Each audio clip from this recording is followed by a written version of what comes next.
There's also the consideration of the name Carrillo Fuentes, and this one is a little more personal and a little more diabolical. Fuentes is also, if I'm not mistaken, the name of a cigar brand. It goes back for a while, right? And there is a distinction between cigars that come from places in the islands, including the Dominican Republic, as well as Cuba. If I'm not mistaken, to this time, there are still embargoes on certain items from Cuba up to and including cigars. There is a extensive history of litigation specific to maritime travel, but not exclusively, regarding the impact of the Cuban embargo on the pre existing agreements that had been established between the United States and Cuba prior to Fidel Castro's assumption of power. As a matter of fact, here in Texas, there was specific legal cases regarding the implications of the Cuban embargo on the not only cigar sector, but also specific concepts of what it means to have a contract with an entity in a country prior to an embargo, and how one is expected to honor the terms of that contract after there has been a regime change that has put in power a group of people that are considered available or worthy of sanction. That is a case, and those are a series of cases that have occurred in Texas, and they occurred at a very specific time frame that is not so distinct and dissimilar from other sorts of time frames wherein the other references that I've mentioned occurred. Not only that, but on June 8th of 2017, I received notice that I understand that there was notice that my attempt to petition the Supreme Court of Texas for an in bank review in exercise of its plenary powers regarding my appeal of an order for protective custody that was allegedly used to justify my kidnapping under the auspices of a mental health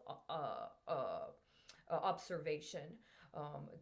that had passed the appeal period for the court because I was waiting for a response from the State Bar of Texas as well as the Texas Medical Board regarding grievances concerning the lawyer and the medical staff that I encountered during this kidnapping was denied.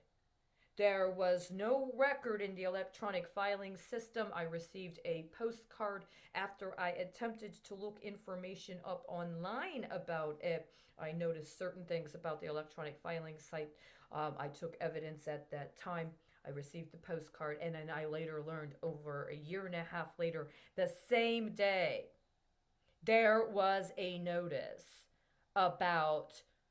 embargoed and other kinds of relationships with Cuba. There had been a long-standing claim concerning the nation of Cuba that got decided the day they denied my petition for in-bank review with the Supreme Court of Texas. Now, that proceeding was a federal proceeding.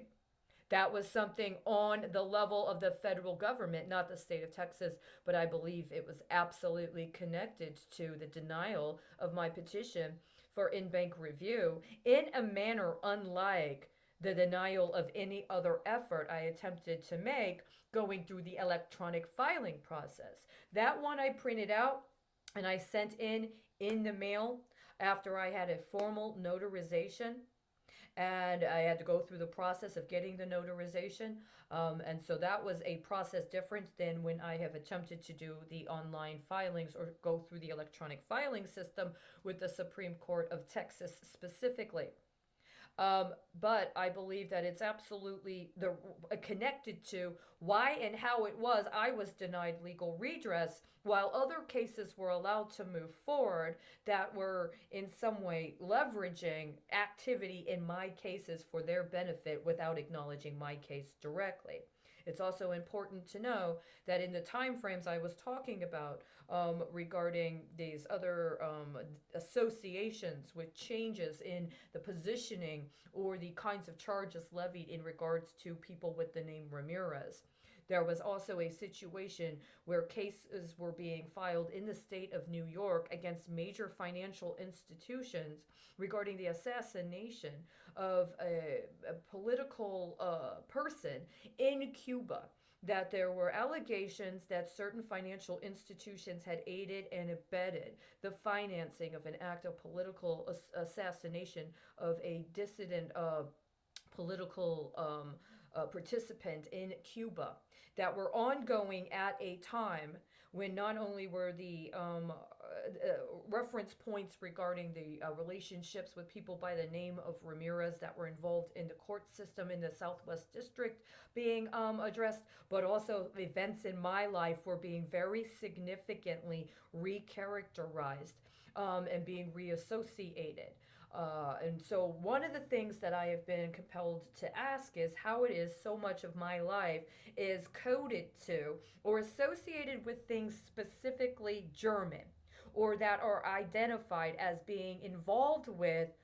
German entities, including German banks, in the last 10 to 12 years in a manner that had not occurred prior to that.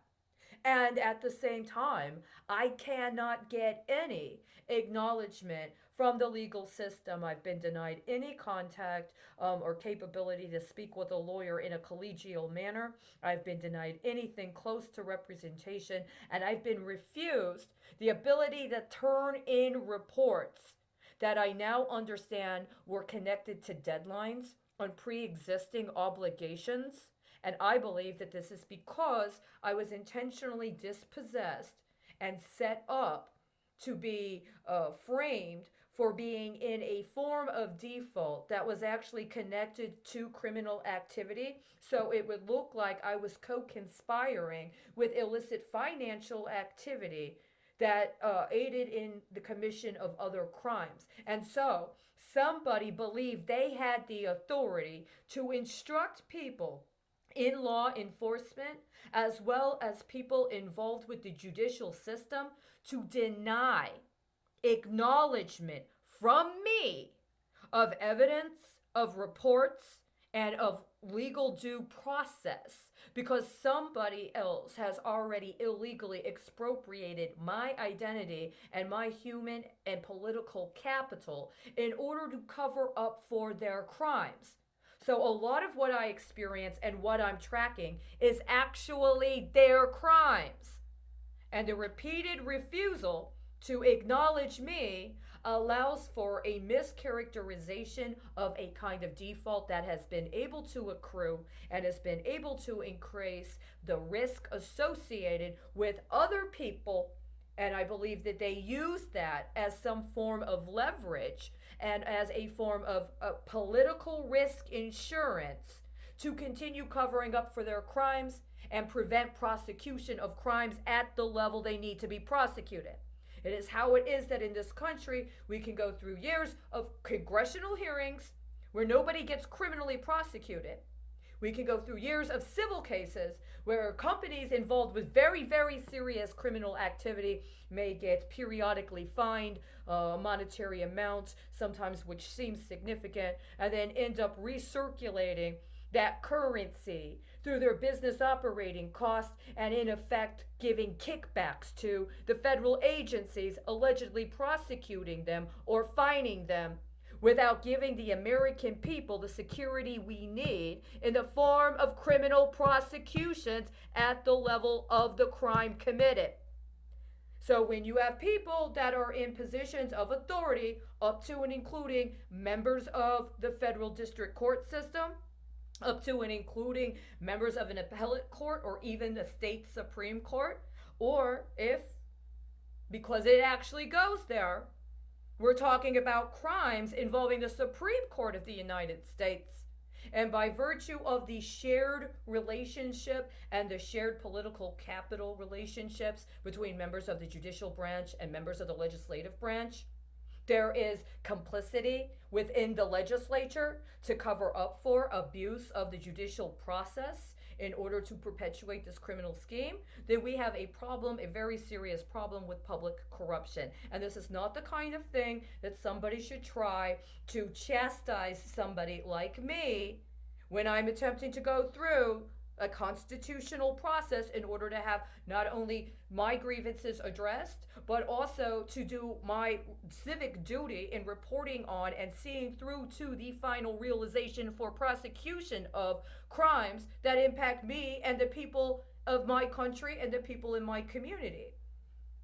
It should not be held to a lesser standard, and neither should any of them.